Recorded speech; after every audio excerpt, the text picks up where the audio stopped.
क्या हम यह मान ले अब कि मोदी का सिंहासन हिल गया और उल्टी गिनती सरकार की शुरू हो गई, मोदी सरकार की? अब बड़ी महत्वपूर्ण है कि मोदी ने सोशल मीडिया पर 3 वीडियो डाले। इंटेलिजेंस एजेंसियों की रिपोर्ट, सारी सुख सुविधाएं, पैसे दौलत सब कुछ है। अभी तक पार्टी तोड़ी जा रही थी, खरीदी जा रही थी, वोटर खरीदे जा रहे थे 10-10 हजार में।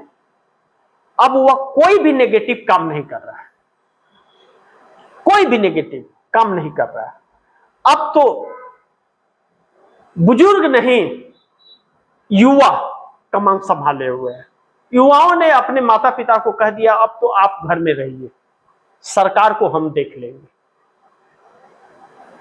और जिन युवाओं ने मोदी सरकार को सत्ता में पहुंचाया था, वही युवा इस सरकार को सत्ता से उखाड़ फेंकने के लिए सड़क पर है।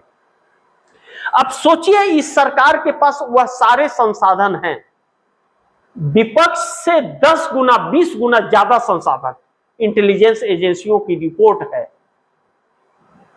कोई सर्वे क्या बताएगा जो इंटेलिजेंस एजेंसियां बता देंगे कि कितने लोग आपके पक्ष में, कितने लोग आपके पक्ष में नहीं है। हर सूचनाएं दे सकती है, गली गली का, और वह दे रही है। अब बांकीपुर और दतिया वाली सीट को सोचे थे कि जीत जाएंगे तो थोड़ा सा एक संजीवनी मिल जाएगा, थोड़ा चेहरा हम भारी पड़ जाएंगे विपक्ष पर नेगेटिव बनाने में, मीडिया को भी नेगेटिव मिल जाएगा। लेकिन कहते हैं ना, ऊपर वाले के सामने किसी की मर्जी नहीं चलती, यानी कि अब इनका अंत नजदीक। अब इस बात को लेकर के पीएमओ के अंदर जो बैठकों का दौर चल रहा है और जो चिंताएं सता रही हैं, अब इनके पास कोई नेगेटिव बिल्डअप के लिए नहीं है, क्योंकि राम मंदिर का इसी में चल पड़ा है, इसी में युवाओं के रोजगार को लेकर चल पड़ा है, इसी में किसान का चल पड़ा है, और चुनाव हार गए। और छात्र 20 जुलाई को जितनी ताकत से थे उसके 4 गुना ताकत से सड़क पर उतरने की तैयारी कर रहे हैं। और जेन अल्फा सक्रिय हो गई है, यानी कि 8 साल से लेकर 15 साल की उम्र वाले बच्चे, वह तो सरकार के नाक में दम कर दिए हैं और अधिकारियों के। ऐसे में सरकार का बचना बड़ी मुश्किल लग रहा है। अब तो यह कहा जा रहा है अमित शाह का तो छोड़िए ना, मोदी का इस्तीफा होगा आने वाले दिनों में। अब जो पीएमओ के अंदर बैठक हो रही है, उस बैठक में चिंताएं भी सता रही हैं, लेकिन एक बड़ी महत्वपूर्ण बिंदु है कि भारतीय जनता पार्टी के 240 सांसदों में अब इस बात की संतुष्टि हो गई है कि अब सूर्यास्त हो चुका है और कभी भी अंधेरा हो जाएगा, क्योंकि सूर्यास्त के बाद थोड़ा बहुत उजाला तो रहता है, उसके बाद जो अंधेरा होता है तो फिर बड़ी मुश्किल भरा होता है।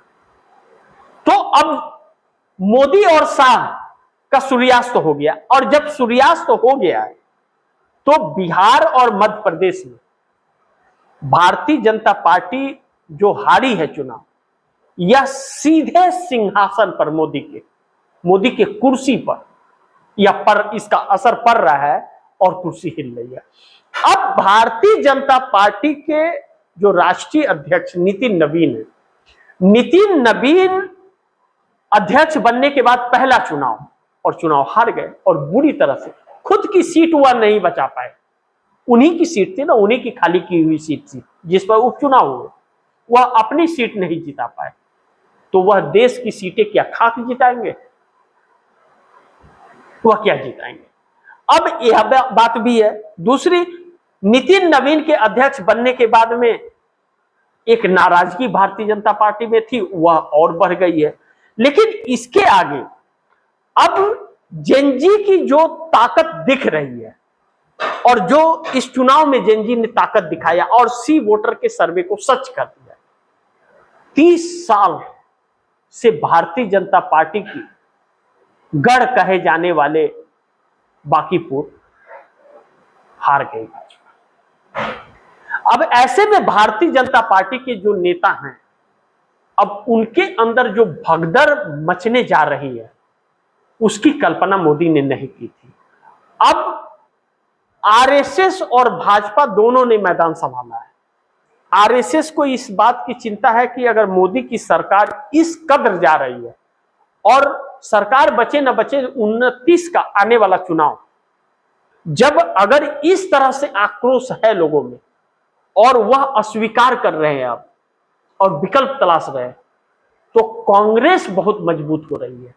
और कांग्रेस मजबूत होने का मतलब है, और इस बार सत्ता में आने का मतलब यह है कि आरएसएस का पतन हो जाएगा।